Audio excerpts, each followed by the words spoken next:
This is Anna, she's a nurse. This is Hannah, she's a patient care technician. This is Callie, she's also a nurse. This is Abby, she's a nurse. And Madison, she's a nurse. So the national opioid crisis refers to the overuse and addiction of opioid pain medications in our country. It's affected a lot of people. So the overall objective of this presentation is so learners will better understand what an issue it is in our country. So as I said before, the national opioid crisis refers to overprescribing and overuse of medication, opioid pain medication that leads to addiction. They are highly addictive. It's estimated that up to 19% of people that have ever been prescribed opioid pain medications have become addicted. The person is at highest risk for opioid pain medication addiction 3 to 5 days after they start taking it. So the impacts that it's had on healthcare is that since 1999, over 760,000 people have died due to opioid pain medication overdose. In the 1990s, we saw that there was an explosion of the prescription of opioid pain medications because pharmaceutical companies assured healthcare providers that they would not become addictive.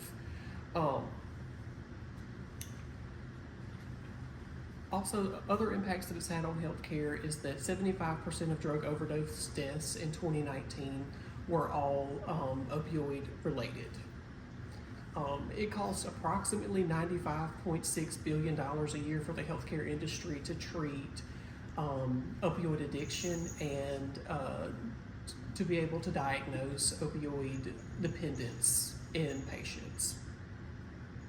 Some examples of opioid pain medications are oxycodone, hydrocodone, morphine, fentanyl, codeine, which is frequently used in cough medications, cold and flu medications. And heroin is a form of an opioid, but it's illegal, and that's a lot of what leads to opioid overdose and death.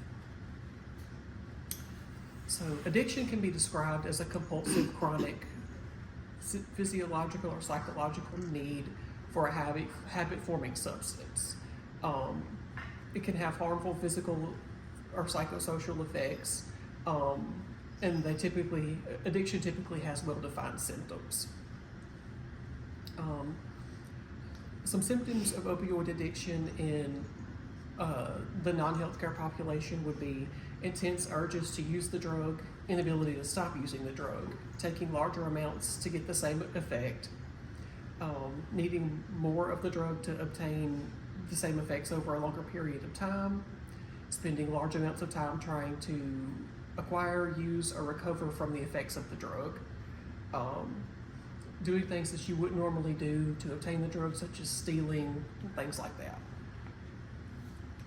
Some signs of opioid addiction in healthcare professionals would be increased absence from work, like calling in more often, needing frequent breaks, taking a longer period of time in the bathroom, and like a progressive decline in physical appearance. Some prevention strategies that our hospital enacts is that all opioid pain medications, especially IV, have to be wasted within 30 minutes of pulling them, or the original administration dose. They have to be wasted by 2 nurses in our med dispense system, and there are video cameras above our Omnicells to make sure that what you said you wasted is what you actually wasted. Also, the drug has to be drawn up in a syringe, and you have to show it to the other nurse that you're wasting, so to ensure that the proper amount was administered to the patient and that you're wasting the proper amount. Some differences that nurses can make is being conscious of how often we administer the pain medications. We could collaborate with providers to acquire medications for our patients that are opioid drugs. So, for instance, IV Tylenol would be a good one.